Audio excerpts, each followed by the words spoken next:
30 ஆண்டுகளுக்கு பிறகு முதன்முறையாக இந்தியாவிடமிருந்து அரிசி இறக்குமதி செய்ய சீனா தொடங்கியுள்ளதற்கான காரணங்கள் என்ன?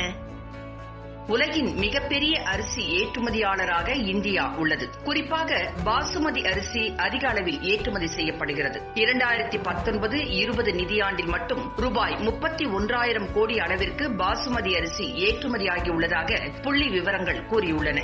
மற்ற உயரக அரிசி வகைகளும் நல்ல நிலையில் ஏற்றுமதியாகி வருகிறது. இந்த நிதியாண்டின் முதல் 4 மாதங்களில் மட்டும் பாசுமதி இல்லாத அரிசி ரூபாய் 8,903 கோடிக்கு ஏற்றுமதியாகியுள்ளது. அதேபோல் உலக அளவில் மற்ற பொருட்களின் ஏற்றுமதியில் சீனா சிறந்து விளங்கினாலும் அதிக அரிசி இறக்குமதி செய்யும் நாடாக அந்நாடு உள்ளது.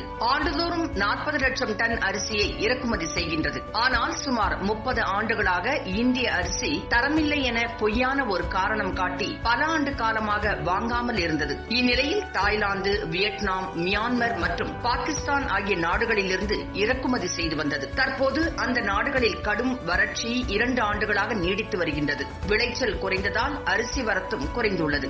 இதனால் சீனாவிற்கு தேவையான அரிசி கிடைக்கவில்லை. எனவே இந்தியாவிடமிருந்து பல ஆண்டுகளுக்கு பிறகு இப்போது அரிசி இறக்குமதி செய்ய தொடங்கியுள்ளது. லடாக்கில் இரு நாட்டு ராணுவத்தினருக்கு இடையே ஏற்பட்ட எல்லை மோதல் தொடர்பான பதட்டமான சூழல் இன்னும் தணியவில்லை. இந்நிலையில் இந்த முன்னேற்றம் ஏற்பட்டுள்ளது. 1 லட்சம் டன் அரிசி இறக்குமதிக்கு சீன ஒப்பந்தம் செய்துள்ளதாக அரிசி ஏற்றுமதியாளர்கள் சங்கம் கூறியுள்ளது. ஒரு டன் சுமார் ரூபாய் 22,000 என்ற குறைந்த விலைக்கு தருகின்றனர். தரத்தை பார்த்த பிறகு அடுத்த ஆண்டு இன்னமும் கூடுதலாக இறக்குமதி செய்வார்கள் என்று தெரிவிக்கின்றனர். இந்தியாவில் 30 ஆண்டுகளுக்கு முன் நெல்லை பதப்படுத்துவது, நெல் அரிசியை சலித்து சுத்தம் செய்வது போன்றவற்றில் நவீன எந்திரங்கள், கருவிகள் அதிக அளவில் புழக்கத்தில் இல்லை. இப்போது மேம்படுத்தப்பட்ட முறையில் அரிசியின் தரம் அளிக்கப்படுகிறது. இதனால் ஏற்றுமதி தரம் மிக உயர்ந்த அளவில் உள்ளது. மேலும் இந்தியாவில் முன்பை விட சிறந்த நீர்ப்பாசன திட்டங்களால் நெல், கோதுமை உற்பத்தி மிகவும் உயர்ந்துள்ளது. இதனால் அதிக செலவு இல்லாமல் பக்கத்தில் உள்ள இந்தியாவிடம் தொடர்ந்து வாங்க